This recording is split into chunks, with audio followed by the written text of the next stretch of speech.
第一章小二上酒。北凉王府龙盘虎踞于清凉山，千门万户，集土木之盛。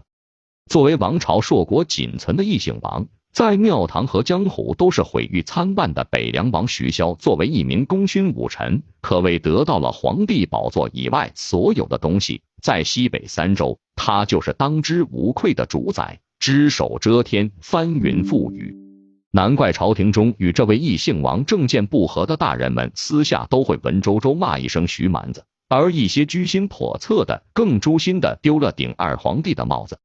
今天王府很热闹，位高权重的北凉王亲自开了中门，摆开辉煌仪仗，迎接一位仙风道骨的老者。府中下人们只听说是来自道教圣地龙虎山的神仙，相中了痴痴傻傻的小王爷，要收做关门弟子，这可是天大的福缘。北凉王府都解释成傻人有傻福，可不是。小王爷自打出生起便没哭过，读书识字一窍不通，6岁才会说话，名字倒是威武气派，徐龙象，传闻还是龙虎山的老神仙当年给取的，说好12年后再来收徒，这不就如约而至了。王府内一处院落，龙虎山师祖1级的道门老祖宗捻着一缕雪白胡须，眉头紧皱，背负一柄不常见的小钟馗式桃木剑，配合他的相貌，确实当得出神2字，谁看都要由衷赞一声世外高人呐。但此番收徒显然遇到了不小的阻碍，倒不是王府方面有异议，而是他的未来徒弟犟脾气上来了，蹲在一株梨树下，用屁股对付他这个天下道统中论地位能排前3甲的便宜师傅。至于武功嘛，嗨，前30总该有的吧。连堂堂大柱国北凉王都得蹲在那里好言相劝，循循善诱里透着股诱拐。儿子，去龙虎山学成一身本事，以后谁再敢说你傻，你就揍他，3品以下的文官武将打死都不怕，爹给你撑腰。儿啊，你力气大，不学武捞个天下10大高手当就太可惜了。学成归来，爹就给你一个上骑都尉当，骑5花马，披重甲，多气派。小王爷完全不搭理，死死盯着地面，瞧得津津有味。黄满儿，你不是喜欢吃糖葫芦吗？那龙虎山遍地的野山楂，你随便摘随便啃。赵天师，是不是？老神仙硬挤出一抹笑容，连连点头称是。收徒弟收到这份上也特寒碜了，说出去还不被全天下笑话。可哪怕位于堂堂超1品官职，在12郡一言九鼎的大柱国王爷口干舌燥了，少年还是没什么反应，估计是不耐烦了，嫌老爹说的聒噪，翘起屁股噗一下来了个响屁，还不忘扭头对老爹咧嘴一笑，把北凉王给气得抬手做事要打，可抬着手僵持一会儿就作罢。一来是不舍得打，二来是打了没意义。这儿子可真对得起名字，徐龙象，取自水行中龙力最大，陆行中象力第一，威猛如金刚，是谓龙象。别看绰号黄蛮儿的傻儿子憨憨笨笨，至今都大字不识，皮肤病态的暗黄，身形比较同龄人都要瘦弱，但这气力却是1等1害人。徐骁10岁从军杀人，从东北锦州杀匈奴到南部灭大小6国屠70余城，再到西南镇压蛮夷16族，什么样战力惊人的猛将没有见过，但如小儿子这般可天生铜筋铁骨力拔山河的真没有。徐骁心中轻轻叹息，黄蛮儿若能稍稍聪慧一些，心窍多开1、2，将来必定可以成为县镇第1的无双猛将啊。他缓缓起身，转头朝龙虎山辈分极高的道士尴尬一笑，后者眼神示意不打紧，只是心中难免悲凉，收个徒弟收到这份上也特不是个事儿了，一旦传出去还不得被天下人笑话，这张老脸就甭想在龙虎山那一大帮徒子徒孙面前摆放了。束手无策的北凉王心生一计，嘿嘿道：黄蛮儿，你哥游行归来，看时辰也约莫进城了，你不出去看看？小王爷猛地抬头，表情千年不变的呆板僵硬，但寻常木讷无神的眼眸却爆绽出罕见光彩，很刺人，拉住老爹的手就往外冲。可惜这北凉王府出了名百郎回转曲径牵者，否则也容不下一座饱受朝廷清官士大夫们诟病的听朝廷。手被儿子握得生疼的徐骁不得不数次提醒走错路了，足足走了1炷香时间，这才来到府外。父子和老神仙身后跟着一帮扛着大小箱子的奴仆，都是准备带往龙虎山的东西。北凉王富可敌国，对儿女也是素来宠溺，见不得他们吃一点苦受一点委屈。到了府外，小王爷一看到街道空荡，哪里有哥哥的身影，先是失望，继而愤怒，沉沉嘶吼一声，沙哑而暴躁。起先想对徐骁发火，但笨归笨，起码还知道这位是父亲，否则徐骁的下场恐怕就得像前不久秋寿里倒霉遇到徐龙相的黑皮了，被单枪匹马的12岁少年生生撕成2半。他怒瞪了一眼心虚的老爹，掉头就走。不希望功亏一篑的徐骁无奈丢给老神仙一个眼神。龙虎山真人微微一笑，伸出枯竹一般的手臂，但仅是2指搭住了小王爷的手腕，轻声慈祥道：徐龙相，莫要浪费了你100年难遇的天赋异禀，随我去龙虎山，最多10年，你便可下山立功立德。少年也不废话，哼了一声，继续前往。但玄妙古怪的是，他发现自己没能挣脱老道士看似云淡风轻的束缚，那踏出去悬空的一步如何都没能落地。北凉王如释重负，这位道士辈分高到离谱的道人，果真还是有些本事的。知子莫若父，徐骁哪里不知道小儿子的力道，霸气得很，以至于他都不敢多安排仆人女婢给儿子，生怕一个不小心就捏断了胳膊腿脚。这些年院中被做坏拍烂的桌椅不计其数，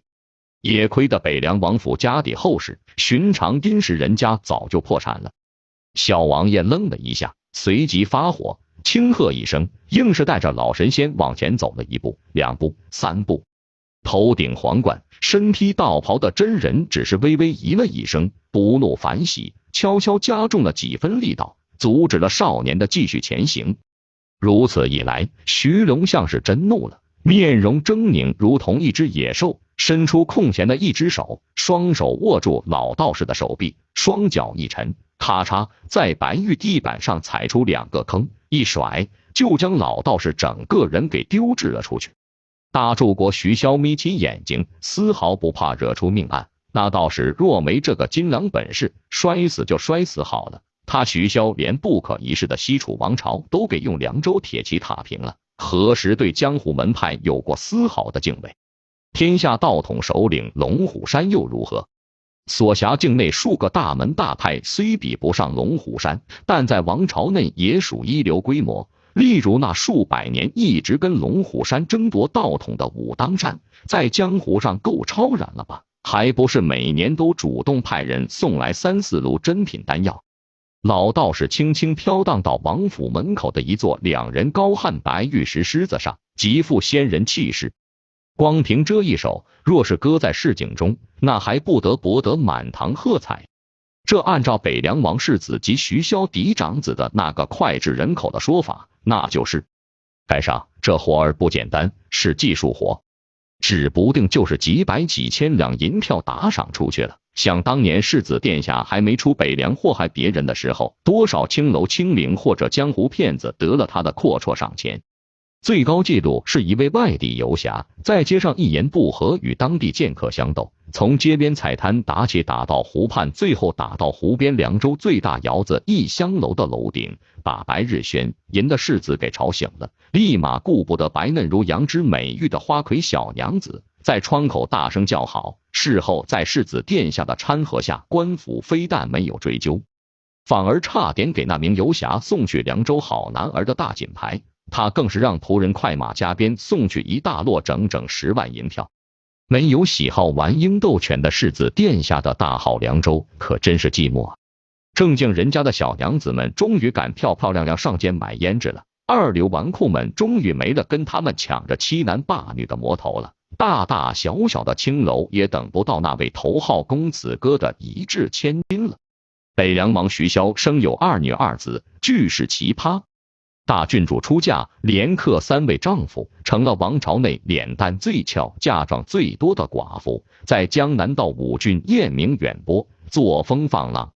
二郡主虽相貌平平，却是博学多才，精于经纬，师从上阴学宫韩谷子韩大家，成了兵法大家许黄、纵横术士司马粲等一干帝国名流的小师妹。徐龙象是北凉王的最小儿子，相对声名不显，而大儿子则是连京城那边都有大名声的家伙。一提起大柱国徐骁，必然会扯上世子徐凤年，赞誉一声虎父无犬子。可惜徐骁是英勇在战场上，儿子却是争气在风花雪月的败家上。3年前，世子殿下徐凤年传言被脖子上架着刀剑撵出了王府，被迫去学习关中豪族年轻后辈籍贯里之前的例行游历，一晃就是3载，彻底没了音信。灵州至今记得世子殿下出城时，城墙上10几号大纨绔和几十号大小花魁眼中含泪的感人画面。只是有内幕说，等世子殿下走远了，当天红雀楼的酒宴便通了个宵，太多美酒倒入河内，整座城都闻得见酒香。回到王府这边，心窍闭塞的小王爷奔跑冲向御史狮子，似乎摔一个老头子不过瘾，这次是要把碍眼的老道连同号称千钧重的狮子一同摔出去。只是他刚摇晃起狮子，龙虎山老道便飘下了来，牵住少年的一只手，使出真功夫，以道门晦涩的搬山手法巧妙一带，就将屈膝半蹲的少年拉起身，轻笑道：“黄莽儿，不要闹，随卫士去吧。”少年一只手握住狮子底座边角，五指如钩，深入玉石，不肯松手，双臂拉伸如猿猴，嘶哑嚷着：“我要等哥哥回来，哥哥说要给我带回天下第一美女做媳妇，我要等他。”位极人臣的大柱国徐骁哭笑不得，无可奈何，望向皇冠老道，重重叹气道：“罢了，再等等吧，反正也快了。”老道士闻言，笑容古怪，但还是松开了小王爷的手臂，心中咂舌，这小家伙何止是天生神力，根本就是太白星下凡吗？不过那个叫徐凤年的小王八蛋真的要回来了，这可不是一个好消息。想当年他头回来王府，可是吃足了苦头，先被当成骗吃骗喝的江湖骗子不说，那才7、8岁的兔崽子直接放了一群恶犬来咬自己，后来好不容易解释清楚，进了府邸，小王八玩意就又坏心眼了，派了2位娇滴滴的美娇娘3更半夜来敲门，说是天气冷要暖被子，若非贫道定力超凡脱俗，还真就着了道。现在偶尔想起来，挺后悔没跟2位姑娘彻夜畅聊大洞真经和黄庭经，即便不聊这个，聊聊素女心经也好吗？黄昏中，官道上一老一少被余晖拉长的身影，老的背负着一个被破布包裹的长条状行囊，衣衫褴褛，一头白发，还夹杂几根茅草，弄个破板蹲地上就能乞讨了，牵着一匹瘦骨嶙峋的跛马。小的其实岁数不小，满脸胡茬，一身市井麻衫，逃荒的难民一般。老黄，再撑会儿，进了城回了家，就有大块肉大碗酒了。他娘的，以前没觉得这酒肉是啥稀罕东西，现在一想到就嘴馋的不行，每天做梦都想。瞧不出真实年龄的年轻男人有气没力道。仆人模样的邋遢老头子呵呵一笑，露出一口缺了门牙的黄牙，显得贼憨厚贼可笑。笑你个大爷，老子现在连哭都哭不出来了。年轻人翻白眼道，他是真没那个精神去折腾了。2000里归途，就只差没落魄到沿路乞讨，这一路下水里摸过鱼，上山跟兔子捉迷藏，爬树掏过鸟窝，只要带点荤的，弄熟了，别管有没有盐巴，那就都是天底下最美味的一顿饭了。期间经过村庄试图偷点鸡鸭啥的，好几次被扛锄头木棍的壮汉追着跑了几十里路，差点没累死。那个高粱子弟不是鲜衣怒马威风八面，再瞧瞧自个儿，一袭破烂麻衣，草鞋一双，跛马一只，还不舍得宰了吃肉，连骑都不舍得，倒是多了张蹭饭的嘴。恶奴就更没有了，老黄这活了一甲子的小身板，他光是瞅着就心慌，生怕这行走2000里路哪天就没声没息嗝屁了，到时候他连个说话的伴都没有，还得花力气在荒郊野岭挖个坑。尚未进城，城墙外头不远有一个挂杏花酒的摊子，他实在是精疲力尽了，闻着酒香，闭上眼睛，抽了抽鼻子，一脸陶醉，真他娘的香！一发狠，他走过去寻了一条唯一空着的凳子，一屁股坐下，咬牙使出最后气力喊道：“小二，上酒！”身边出城或者进城中途歇息的酒客都嫌弃这衣着寒碜的一主一仆，刻意坐远了。深夜忙碌的店小二原本听着声音要附和一声好嘞，可一看主仆两人的装束，立即就拉下脸，出来做买卖的没个眼力劲儿怎么行？这两位客人可不像是掏得出酒钱的货色。店小二还算厚道，没立马赶人，只是端着皮笑肉不笑的笑脸提醒道：“我们这招牌杏花酒可要一壶20钱，不贵，可也不便宜。若是以前被如此狗眼看人低，年轻人早就放狗咬恶奴了。可3年世态炎凉，过习惯了身无分文的日子，架子脾气收敛的太多，喘着气道：没事，自然有人来结账，少不了你的打赏钱。打赏？店小二扯开了嗓门，一脸鄙夷。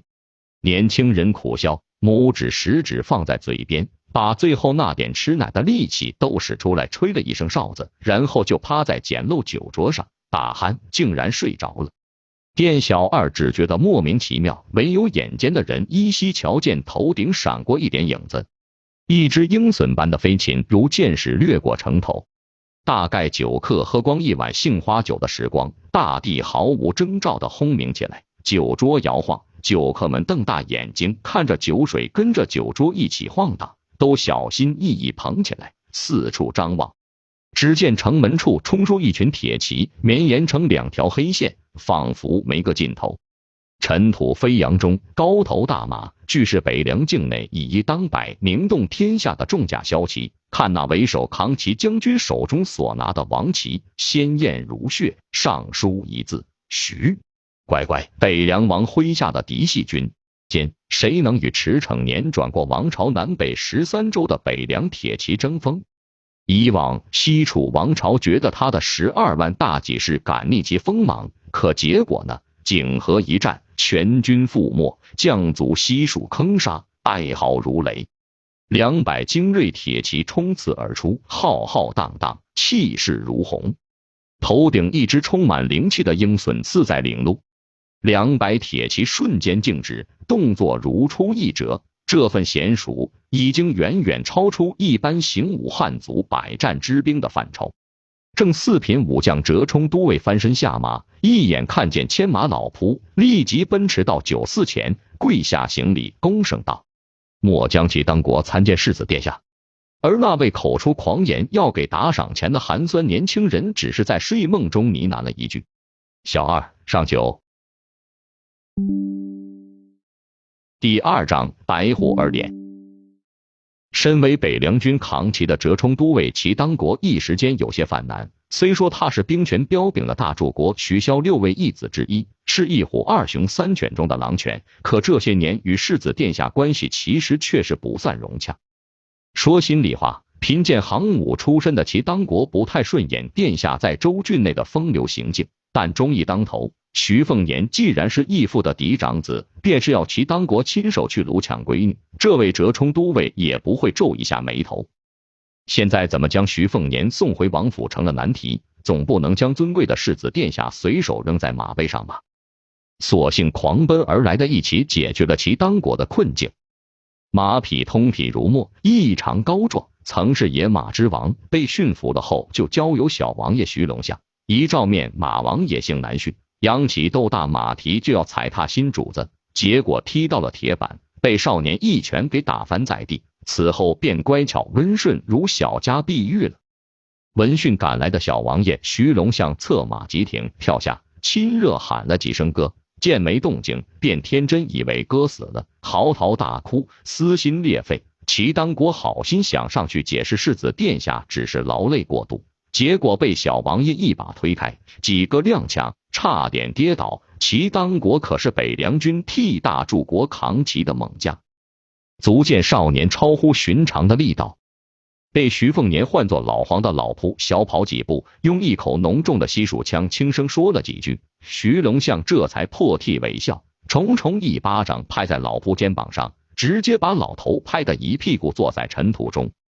小王爷对外人下手没轻没重，可换作哥哥徐凤年可小心翼翼得很，蹲在地上背负起熟睡中的哥哥，缓慢走向城门。绰号黑牙的坐骑就跟发春一般，踩着小碎步，侧过脑袋，试图去蹭那匹被老仆人牵着体格不输于他的红马。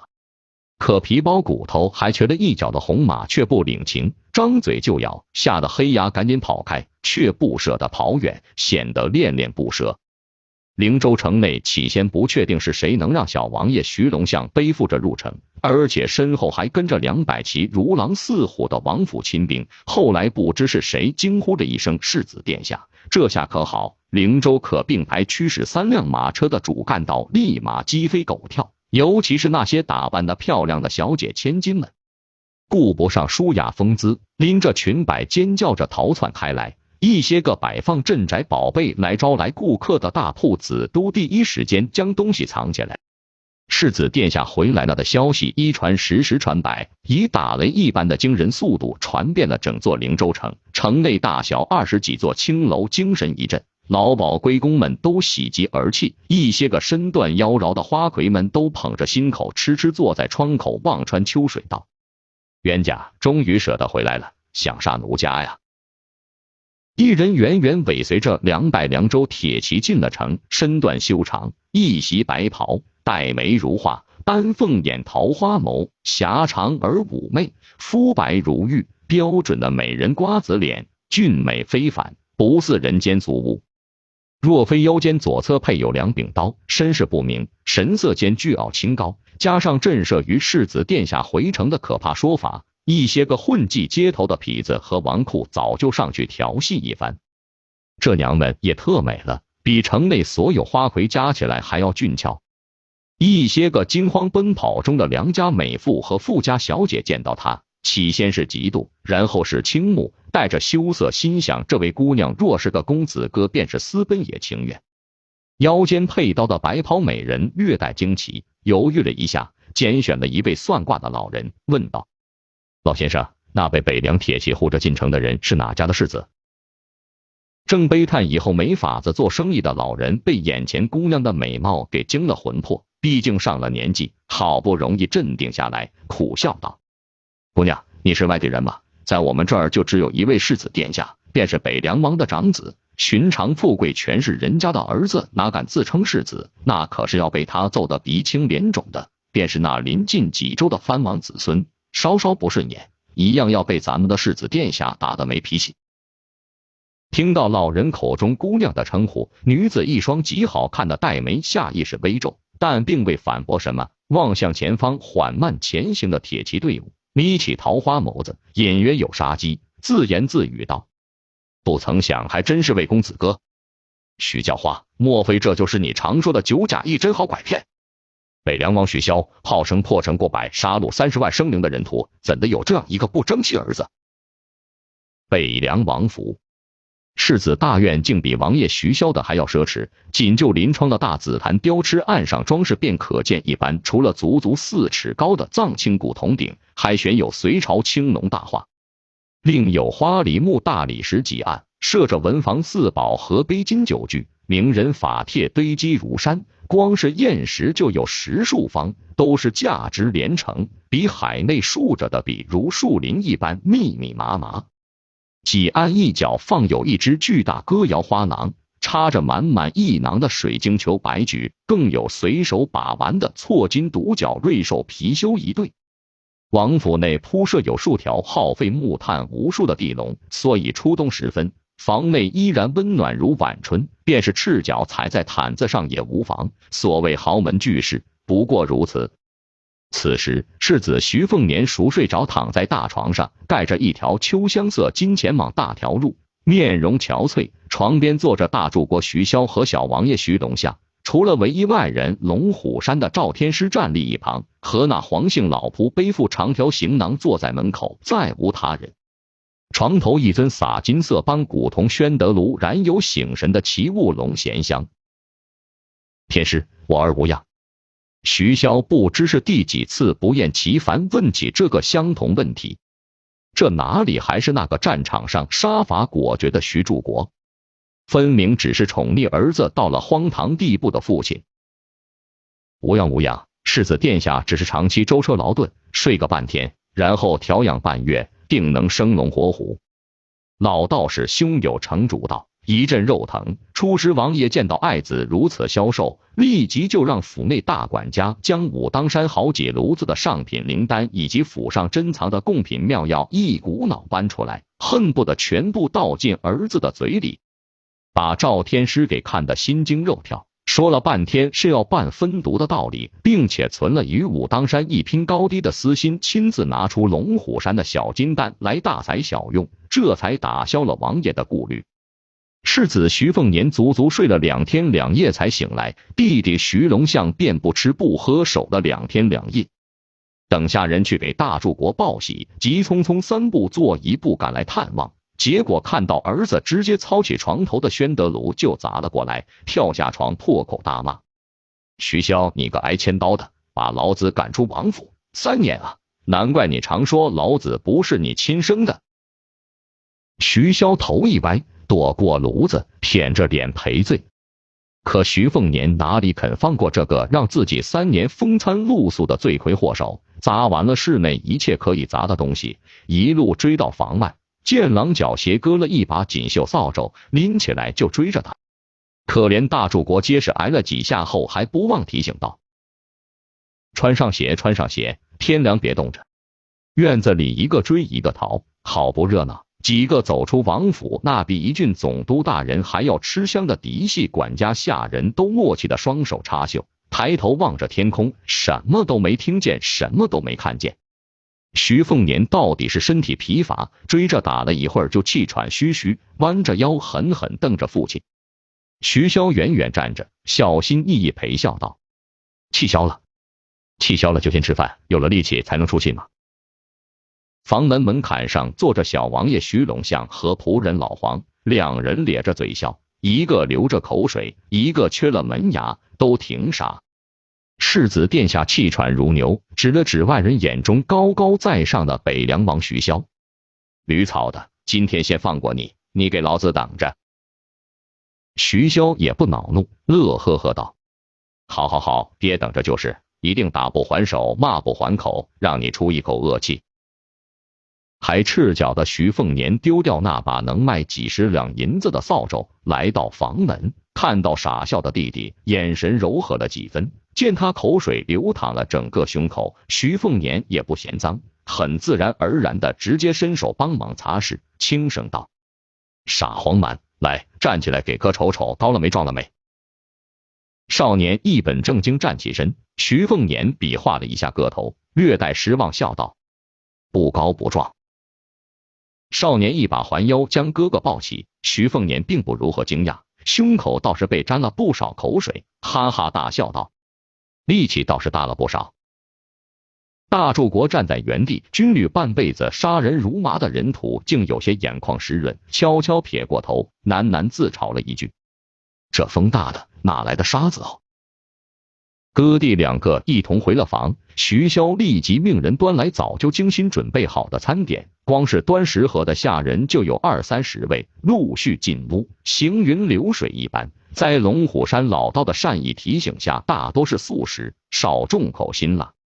好吃好喝好睡了3天，徐凤年来到府上最为人称道的听潮亭，自己提着一杆紫竹鱼竿，让弟弟徐龙象提了几个绣墩，再让下人备好大长条茶几，奇珍异果佳肴一样不少，还特地让管家拣选了4-5位正值豆蔻年华的美婢揉肩敲背，好生伺候着。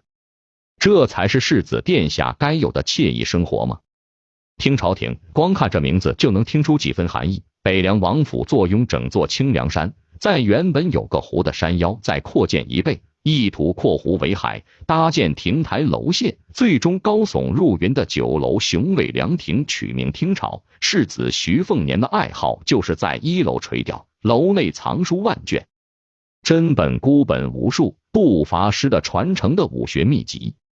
15年前，尚未被封北凉王的徐骁，曾亲率铁骑，领着圣旨和尚方宝剑，将王朝内大江南北数十个武林门派碾压了一遍。除去龙虎山这些素来安分的正统，像桀骜的紫禁山庄就直接被灰飞烟灭了。要知道，20年前紫禁山庄可是江湖上一流的武学圣地，100年来光是各界10大高手就出了4位。最后山庄的武库秘典，除去象征性交给大内数套，其余的都被收缴到听朝廷的6楼。所幸徐凤年长相一点不似父亲徐骁，出了辖地以后更不敢自称北凉王世子，否则光是凭这一点就足以让他万劫不复。大柱国的仇家可是与门生一样遍天下的，湖中有锦鲤万尾，随手撒下饵料，那便是万里朝天的奇景。连前些年来避暑的天子都啧啧称奇，当下便自叹不如了一句。徐凤年躺在铺有华美蜀锦的木榻上垂钓了一会儿，见弟弟又憨笑流口水了，伸手抹去，不由得想起那个被自己骗来凉的白虎儿脸，那可是一个一笑起来便抿嘴如湖月一现的美人儿。徐凤年私下总称呼是天下第一美人，起先夸说是天下第一美女，被狠狠拾掇的像猪头，就退而求其次，修改了一个字，美女变美人。徐凤年一想到这个人，心情就很好，揉了揉弟弟的脑袋，微笑道：哥说过要帮你骗个顶漂亮的美人给你做媳妇，还真就拐了个回来，是个白虎儿脸，极美极美，配双刀，一把绣东，一柄春雷，俱是天下有数的名刀。可惜呀，是个男人。第3章2个酒窝。洗了个通体舒泰的香汤浴，褪去乞丐流民的麻衫草鞋，换上大世家子的锦衣玉服，刮掉胡茬，徐凤年其实是个颇为英俊惹眼的公子哥。灵州6、7位当红花魁不乏眼界奇高的青傲准，为了他争风吃醋，要死要活，可不光是图北凉王世子的阔绰打赏。虽说这位世子殿下常干花钱买诗词的无良勾当，但精通风月，下得围棋，聊得女工，听得操琴，看得舞曲，是个能暖女人心窝的贴心人。在北凉王府上，哪一位胸口微隆的青葱婢女没有被他开过油？可私下红脸碎嘴几句，没有谁是真心厌恶的。起码这年轻主子不是那种一言不合就将下人打死头颈或者剁碎喂狗的狠货。毗邻灵州的丰州李公子，这位自称与徐世子穿一条裤裆长大的总督之子，可不就是喜欢做将人投进兽笼分食的天谴勾当？一对比，王府上下都对世子殿下格外感恩戴德了。如果说王府谁敢对徐凤年怒目相向，丝毫不掩饰憎恨神情，那就是此时与几位笑脸讨巧婢女拉开距离的女士江妮了。他12岁入北凉王府，那时候大柱国刚刚灭掉不可一世的西楚皇朝，率先攻破皇宫，不像随后驻军大皇城尽情享用城内上至王妃下至大臣女眷的大将军徐骁不好女色，对西楚皇帝的嫔妃没兴趣，甚至没有拦着那位跟随西楚皇帝一同上吊殉国的贞烈皇后，甚至有传言还是徐骁亲自赠予一丈白绫。在西楚，姜氏国姓独属于皇家，所以难免有人猜测这名幼女的来历。只是随着西楚歼灭，种种揣测便淡化，尘埃便是尘埃了。徐凤年当然比谁都清楚这位姜姓女婢的隐秘身份，斜瞥了一眼出落的亭亭玉立的侍女姜妮，抬手将其与女婢挥退。等他们走远了，这才嬉笑道：怎么，太平公主很失望我没有死在外乡？你放心，还没帮你破瓜，我是真心不舍得死的。啧，公主你的胸脯可是越来越峰峦起伏了，我看你得叫不平公主才应景。昔年贵为公主，今日沦为婢女，身负国仇家恨的姜妮无动于衷，板着脸，双眸阴沉，恨不得将这个登徒子咬死。袖中藏有史书上美玉价值12成的匕首神符，只有一丝机会，连杀之机都不忍心的他，会毫不犹豫割下徐凤年的脑袋，可是他眼角余光瞥见了一名身穿便服的中年男人，不得不强忍下搏命的冲动。男子而立之年，身高9尺，相貌雄毅，面如冠玉，玉树临风，常年眯眼，昏昏欲睡一般。他便是北凉王6位义子中的左雄元左宗，白马银枪，在战场上未逢敌手，是整个王朝军中绝对可排前3甲的高手，甚至有人说他离10大高手境界也只差一线。对上这尊习惯了拿人头颅当酒碗的杀神，江泥丝毫不敢轻举妄动。徐凤年未游历前很无耻地说过，我只给你一次机会杀我，第2次杀不掉我，我就杀你。很可惜那一年初长成的他学人描了胭脂，穿了华服勾引他，好不容易骗上了床，亲热时一刀刺下，却只是刺了他肩头一下，入骨却不致命。这个家伙只是甩了他一耳光，穿衣起床后说了2句话，第1句是：下次你就没这么好的命了，别再浪费了。殿下，殿下，我终于见到殿下了，3年来小的可是茶不思饭不想啊。一个装束富贵的胖子连奔带跑，准确说是连滚带爬冲杀过来，脸上还挂着货真价实的鼻涕眼泪，无赖得很。江泥一脸不服输地面对徐凤年的厌恶，而贴身保护世子的元左宗则撇过头，不屑一顾，眼中充满浓重的不耻。这位臃肿如猪的胖子既然能够穿过重重森严守护，来到徐凤年身前，身份当然不俗。事实上，他与北凉军第一猛人左雄一样，都是大柱国的义子，姓楚名禄山，是3犬中的鹰犬。徐凤年那只共患难了3年的360羽虫最神骏者雪白毛隼，就是这个胖子给调教出来的，比养媳妇养儿子还用心。此人在北凉军口碑一直极差，为人口蜜腹剑，好色如命。世子徐凤年头回逛青楼就是他领的路，总说兄弟如手足，女人如衣裳。前些年每隔几天就怂恿着徐凤年把他的美妾给睡了，还真是剑走偏锋的忠心耿耿，苍天可见。茶不思饭不想，楚胖子怎么看上去可是胖了几十斤啊？徐凤年冷笑道，勒住死胖子的脖子。被掐着脖子的胖子涨红着脸委屈叫嚷道，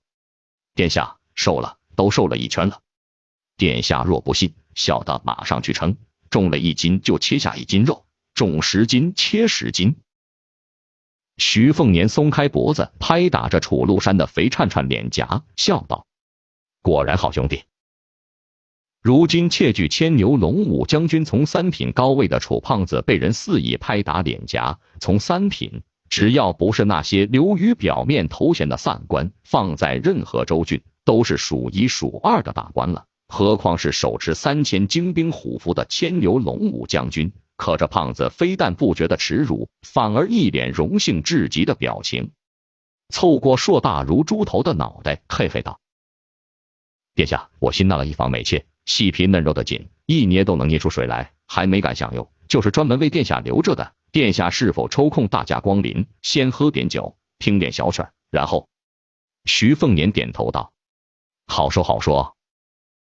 两人相视一笑，要多奸诈有多奸诈，古语狼狈为奸，大体就是说这对祸害了。就在楚胖子嘘寒问暖世子殿下这3年近况的温馨时刻，北凉王缓缓走来。王朝内上柱国有数位，大柱国却仅此1位，仅次于那仅在国难时才不会空悬的天策上将。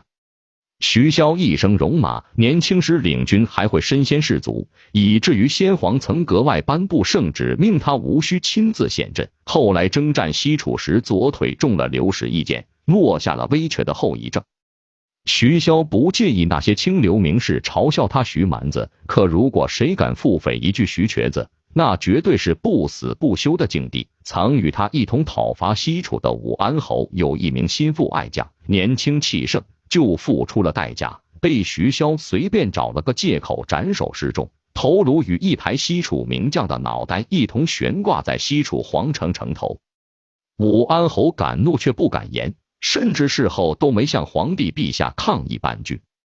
两鬓微白的徐骁身材并不高大，相貌更不起眼，中年危瘸，现在更是轻微驼背，似乎背负着30万冤鬼亡灵的重担。楚胖子是个眼观四面、耳听八方的心肝活犯人，立即收敛了神色，匍匐跪拜在地上。同样是义子，元左宗就要有骨气几两得多，只是按照寻常礼仪躬身。北凉王徐骁轻轻挥手，让楚禄山自己去端凳子坐下，自己试图与儿子一同坐在木榻上，结果被一脸怒容的徐凤年一脚踹在屁股上，只得尴尬地挑了根板凳坐在一旁。楚胖子一头冷汗，却如坐针毡，汗都不敢抹。元左宗会心一笑，徐凤年吹了一声口哨，拿起一块蜀锦缠在手臂上，将楚胖子熬出来的毛笋召唤下来，拿了一杯盛满葡萄美酒的琉璃杯，故作叹息道：“小白啊小白，这3年可是苦了你了，酒喝不上，肉吃不上，还差点被人杀了顿肉，我对不住你呀。”大柱国一脸羞愧，连连叹气。越长大越具备倾国倾城姿容的女婢江妮轻轻冷笑一声，心想这雪白毛笋真是跟他一样遇人不淑。这种罕见飞鱼只存在锦州向北一带的冰天雪地，猎户只要捕获一只，可免叛国以外的死罪。当年连西楚权贵都不惜千金求购这昵称青白鸾的灵物，但依然可遇不可求。徐凤年手臂上这只更了不得，是青白鸾中最上品的6年凤，比3年龙还要稀罕珍奇。梁的雍州曾有一豪族宗主以黄金1000两和3名美妇换求小白，却被跋扈的徐凤年当面骂了一声滚。那位在当地要风得风要雨得雨的宣赫权贵无疑碰了一鼻子灰。徐凤年哼哼道：“徐相，我问你，儿子被人欺负，做爹的该如何？”大柱国陪着笑，一脸理所当然道：“那自然是将其抄家灭族，若还不解气，把其妻妾视作牛马，占其财物，顷刻间挥霍一空。”没有离开听朝廷的江妮眼神黯然，不掩秋水眸子中的彻骨仇恨。徐凤年从怀中掏出一张小宣纸，上面写满姓氏和家族以及武林中大小门派，拍着父亲北凉王的肩膀，咬牙道：“爹啊，你不总说君子报仇10年不晚，小人报仇不过夜，这些家伙就是我的仇家，你马上都给收拾了。”徐骁接过纸张，还没看就先忙不迭赞了一声“我儿好”字，大致瞄了一眼，刚想豪迈说没问题，然后仔细一瞧，一字不漏看完全部，微微苦涩道：“儿子，这仇家也特多了点，不下100个啊！你瞧这徽州郡的总督，不过是儿子长得脂粉漆了点，贤美同行游碧罗湖，被你远远瞅见就要摘掉官帽吗？还有这关中琅琊王氏，只是家奴喝酒时骂了几句北凉蛮子，就要灭族。至于这武林中的轩辕世家做了什么事，惹恼了我儿，竟要其整个家族发配锦州，并且点名叫轩辕青凤的妞充作官妓。”徐凤年望着浊酒的心爱毛笋，唉声叹气道：“小白啊小白，你还好，有我这么个知道心疼你的主子，我就惨了，没爹疼没娘爱的，活着就是遭罪，没劲。”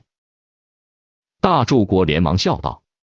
爹照办，爹照办，绝无二话。”承诺完毕，雷厉风行的徐骁转过头，面对元左宗和楚禄山，可就没什么好脸色了，阴沉地说道：“左宗，你筹备一下2只虎贲铁骑，随时候命。本王马上去上头求一道圣旨，无非是再来一次马踏江湖。禄山，与沿途州郡与本王关系相近的大人打好招呼，名单上的逆臣贼子该杀的杀，只不过弄点好听的名头，别太大张旗鼓。毕竟是在别人的地盘上办事，不需要急于办成，给你1年半时间慢慢谋划，这种事你擅长。”元左宗躬身道：“领命。”楚胖子也起身弯腰，眼神暴戾，满脸兴奋道：“楚瘸儿遵命。”江泥心中哀叹，又要有无数良民被一个荒诞的缘由糟践了吗？会有多少妻离子散的可怜人到头来都不清楚灭顶之灾的由来？可此时徐凤年却拿回了纸张，拿出另外一张，名单人数仅是1/10左右，笑道：“老爹啊，我哪能真让你与和10几个豪族和半个江湖为敌？喏，瞧瞧这张，这些人倒霉就够了，官可都是贪官，民都是乱民，杀起来名正言顺，替天行道，肯定能积德，胜造700级浮屠啊！徐骁重重松了口气，看见儿子又要发火，立即故意板着脸，显得郑重其事地接过第2张纸，点头道：“既然如此，就不需要过于兴师动众了。1年之内，爹保证让你眼不见心不烦。”我儿果然孝顺，都知道给爹解忧积德了。徐凤年丢了由徐骁亲自包好的半颗橘子进嘴，含糊道：“那是。”徐骁给义子楚禄山一个凌厉眼神，后者接过纸张立即退下。胖归胖，挂着200多斤的肥肉，行走起来却如草上飞一般悄无声息。徐骁见到脸色逐渐红润的儿子，满怀欣慰，轻声讨好道：“儿子，爹说你不是亲生的，那可是说你长得不像爹，随你娘。”徐凤年听到这个，只是嗯了一声。最近10几年一直蜗居良的休养生息的大柱国知道这个话题不甚讨喜，就转移道：“黄蛮儿不愿意去龙虎山，你帮忙说说，他就听你的。”徐凤年点头道：“知晓的，你忙你的，别妨碍我钓鱼。”徐骁呵呵道：“再待会儿，都3年没跟你说话了。”徐凤年一瞪眼道：“早知如此，还把我驱逐出家门，滚！”一个滚字气势如龙，可怜可悲北凉王立即两脚抹油，不敢再待。不知为何，江宁每次面对在徐凤年都如同寻常教子不严的富家翁的大柱国，都会全身泛寒，只剩下刺骨的冰凉。对这个比徐凤年更值得去恨的男人，根本不敢流露出半点杀意。起先他以为是自己胆小，但越长大，胆子越大，却越是不敢造次，仿佛这个当年整个人笼罩于黑甲中，率先策马冲入王宫宝殿的人徒，是天下最可怕的人。他后来才得知，本朝先皇曾亲口许诺善待西楚王室，甚至要封他父皇为王。可徐骁仍然当着当时依偎在父皇怀中的江拟的面，意见赐死了西楚的皇帝，他那个喜欢诗词不喜兵歌的善良父亲，然后丢下1丈白绫给他的母后。本名是江拟的太平公主一直看不懂人徒许骁，对他原先存了求活心思的母后说了一句不想沦为胯下玩物就自尽吧的大柱国。但因果轮回报应不爽，这个心狠手辣的男人却有2个不成才的儿子，一个是傻子，一个是心无大志的纨绔。傻子天生神力，可即便如此，也不是能做北凉30万铁骑主心骨的人物。那江拟就要杀了以后将要袭王爵的世子徐凤年。如此一来，徐骁不管生前如何权柄煊赫，如何一人之下万人之上，都免不了分崩离析、猢狲散的一天。所以江拟愿意等，愿意苟活。徐凤年一振臂，驱散手上的青白鸾，丢了那块被利爪挖出窟窿的小符蜀锦，朝始终功立一旁的北凉武神元左宗微笑道：“袁三哥，你歇息去吧。”从不曾听到这个亲近称呼的元左宗愣了一下，犹豫了一下，还是躬身离去。听朝廷终于清静了，眺望出去，满眼的风景如画。徐凤年并未去拾起鱼竿，而是斜卧榻上，轻声道：“江拟，有机会你应该出去看一看。”没有深究含义的亡国公主鄙夷笑道：“世子殿下这一趟出游，可是要让一群人遭了无妄之灾，真是好大的手笔，不愧是大柱国的公子。”徐凤年转头笑道：“若非如此，能替你抹掉手工纱。”江拟嘴角不屑勾起滔天仇恨，如果能放秤上称上一称，千金恨万两仇啊！徐凤年微笑道：“你知不知道，你生气的时候跟偶尔开心笑起来的时候一模一样，都有2个小酒窝，我最喜欢你这点了，所以你持续动手杀我，我好多看几眼。”江拟面无表情道：“你等着便是，下一次杀你的时候，我会最开心的笑。”徐凤年坐直身体，从一只雕凤琉璃盆掏出一把饵料，抛向栏外湖中，惹来无数条锦鲤跃出湖面。望着这番灵动景象，背对着江拟的世子殿下感慨道：“那肯定会是天下最动人的风景了。第4章，去那座山摘山楂。徐世子丢了几把饵料，看腻了锦鲤翻腾的画面，拍拍手站起身。原本江泥都准备好了沾温水的锦缎擦手，但徐凤年却没有去接。3年磨砺，由奢入俭难，但由俭入奢也需要个过渡。他单独离开听朝廷，最后不忘转身提醒道：江泥姐姐可别想偷溜进楼内，试图顺手牵羊一本武学秘籍，你知道的，里头任何一位守阁奴都不是你袖中一柄神符能对付的。这帮老家伙可远不如我怜香惜玉的。女孩子家家的，红袖添香，素手研墨多好。走了，别等我了，我第一眼看到你就知道江泥姐姐的眸子好看了。调侃完了侍女的徐凤年走向独属于他和二姐的马厩，一路上瞧见水灵女婢都不忘伸手搂搂腰，摸摸小手，姿色再出彩一点的，当然还不忘蹭蹭他们的沉甸甸胸脯，喊一声姐姐妹妹，然后轻佻说一句：哟，多了这里几两肉，走路千万别累着，惹来一连串的银铃般娇羞笑声。徐凤年来到富丽堂皇程度比一般富家家世还要过分的马厩，里头暂时就只有一头孤苦伶仃的枣红色骡马。给王府做了很多年马夫的仆人老黄正在跟马唠嗑，看到相依为命了3年的世子殿下，习惯性咧嘴憨笑，露出没有2颗门牙的滑稽光景。徐凤年翻了个白眼，惊讶道：老黄，你的匣子呢？咋不背着了？老黄估计是蜀人，一口在王朝内很不招人待见的西蜀腔怎么都改不掉。而举国兵卒不过6万的小小西蜀，当年跟西楚皇朝一样，逃不掉被北凉王灭国的命运。可老黄却比那江泥可爱多了，安分守己的很。这3年惨淡凄凉的数千里游历，若非老黄会钓鱼爬树，会偷鸡摸狗，还手把手教会了徐凤年编草鞋，否则他这个世子早就饿死他乡。老仆身上背负着一只被破布包裹的行囊，只装有一只紫檀长条匣子，打死都不肯给徐凤年打开瞧瞧里头的玄机。起先徐凤年还以为是江湖上久负盛名用来装载神兵利器的玄机盒，觉得老爹好歹会派一名绝世高手来随行。可当第一次碰到匪人，看到这老仆比他还溜得更像一只丧家之犬以后，就彻底心凉了。每次忽悠老黄把匣子打开，老马夫都只会摇头傻笑，徐凤年只得骂骂咧咧一句：又不是要你媳妇脱光了衣服给我看。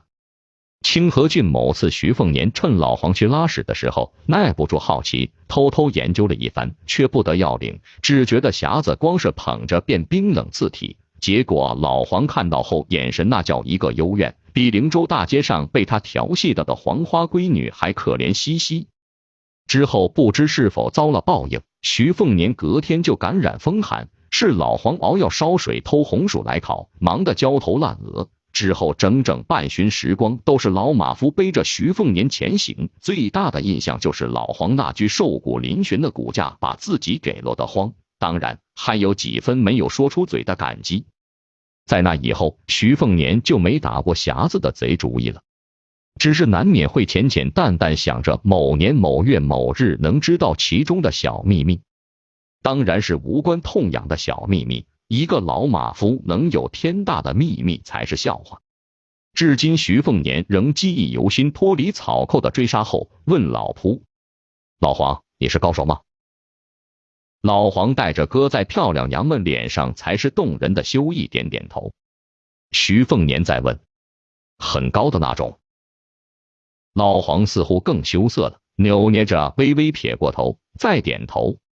徐凤年想着方才被一群拿木矛柴刀追着打的悲壮光景，强忍揍人的念头，又问：有多高？老黄眨了眨眼睛，似乎在思考，半晌才伸手比划了一下，貌似跟世子殿下的个头差不多高，紧接着还往下降了降高度。于是心存侥幸的徐凤年彻底绝望了。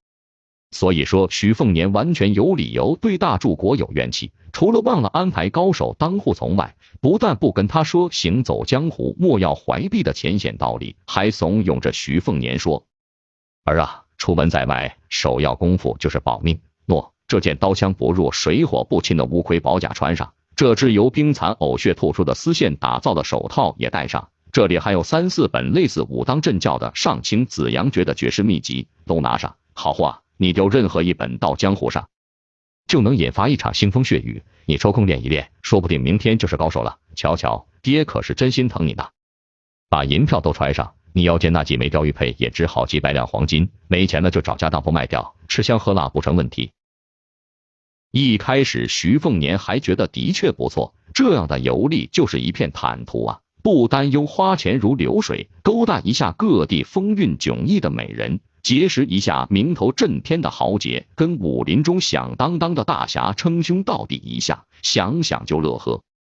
可后来才他娘知道，自己根本就是一头任人宰割的大肥羊，谁见谁爱，谁见谁扑，这你个王八驴屁股的！到后来，那些秘籍唯一的用处就是撕下来用来擦屎了。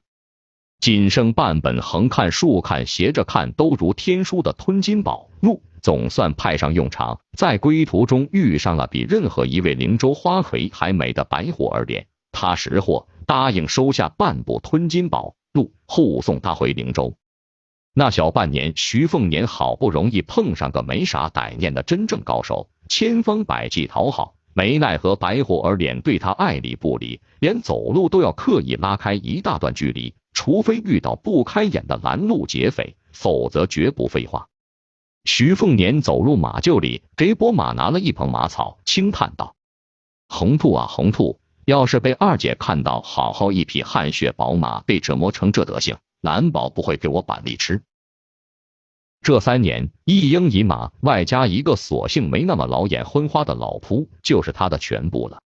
徐凤年喂了一会儿马，想到府上密探传来消息说白虎儿脸还逗留在城内，就准备出了王府找点久违的乐子。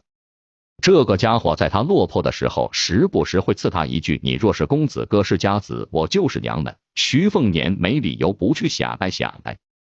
以前吧，只觉得仗着老爹的徐字大王旗狐假虎威那是天经地义，现在还这么认为，只是多了几分珍惜。毕竟过了2年多生不如死的悲苦日子，才知这世道的柴米油盐不便宜啊。老黄跟世子殿下培养出了默契，似乎知道是出去花天酒地，就搓了搓手，做了个喝酒的手势。徐凤年会意哈哈笑道：“放心，不会忘了请你喝最好最贵的花雕，走起。”徐凤年刚和老马夫走出马厩，就看到那位说是神仙都有人相信的老道士，不用猜，肯定这老骗子是来求自己说服弟弟去龙虎山学艺了。12年前就是徐凤年放狗咬这老道的，由于娘亲生前信佛的缘故，不信天命这套玩意的世子殿下对僧侣还算尊敬，但一看到街上的算命术士，必定砸烂摊子，这龙虎山老道也算时运不济。当年不修边幅一身虱子的老道士过了第1关，还差点一个没把持住破了童子身。那一次相逢的开头很不愉快，但结尾还马虎。而同徐凤年临别，私下不忘语重心长教训龙虎山老祖宗：“老头，要骗人骗钱，你怎么也得设下本钱，弄一套像样的衣物。那些本神仙志怪小说上的道教天师，可都是皇冠道袍一个嗝屁就会立马羽化登仙台的高人装束，你就不学学？下次你还这样来王府，我照样放狗咬你。”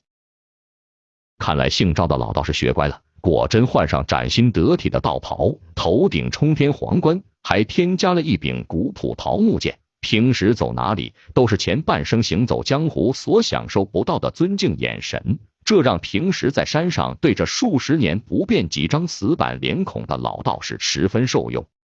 徐凤年没大没小搂过老道的肩膀，轻声奸诈道：“牛鼻子老道，我弟弟去龙虎山那是好事，但你们龙虎山跟我爹结下这份天大善缘，你就没点表示表示？否则我弟去武当山学艺不一样是学艺，凭啥绕远路去你们那鸟不拉屎的地方？武当山的风景可好得很，我还能隔3差5去探望一番。”老道士一脸为难，环视一周见没人，这才悄悄摸进怀里，掏出一本陈旧泛黄的古籍，不舍道：“这本成龙剑谱。”不曾想徐凤年当场翻脸，正眼都不瞧一眼那啥剑谱，抬手指了指听朝廷方向，唾弃道：“直娘嘴，照牛鼻子，你也特不上道了。要秘籍，不管是练内功还是耍兵器的，我需要去别的的，你也不嫌丢人现眼。”同样是活了60、70年的老头子，老黄就很有眼力劲儿和悟性嘛，跟着世子殿下一起撇嘴笑。老道这才记起王府内有一座武库支撑的听朝廷，恍然一脸尴尬，缩回手，难为情道：“那当如何是好？”徐凤年压低声音道：“龙虎山有没有俊俏的年轻道姑？年纪再大点也无妨，但别超过35，再大就是老了，保养再好，想必肯定没了徐娘半老的滋味风情。”老道惊讶的啊了一声。徐凤年一挑眉头，质问道：“咋了？没有啊，还是不乐意啊？”老道士看似天人交战一番，其实不过几个眨眼功夫，就悄声道：“有倒是有，可都是我师兄弟的徒子徒孙，贫道我收徒历来是宁缺毋滥，以至于我这一脉弟子极少。不过嘛，既然世子有想法钻研道学，贫道当然不介意引荐1、2位后辈女弟子。”徐凤年一拍老道肩膀，竖起大拇指，上道。老道士开始默念3股兜功禄赎罪，心中念叨着：“祖师爷莫怪罪，贫道这可都是为了龙虎山的千年大计啊！”随即，龙虎山尊为3大天师之一的老道焦急道：“收徒的挑及时，今日若再不起身赶往龙虎山，可就要错过了，这对小王爷也不妥当。”徐凤年皱眉道：“得马上。”火急火燎神情的赵天师沉重点头道：“马上。”本想带着弟弟抽空去狩猎一次的徐凤年深呼吸一下，吩咐老黄先去府外街上候着，带着那位咋看咋不像天师的牛鼻子老道去找心爱弟弟徐龙下。离了马厩100步，老道士有意无意扭头看了眼待在马厩边上憨笑的老马夫，原先凝重的脚步终于轻盈了几分。徐凤年来到弟弟院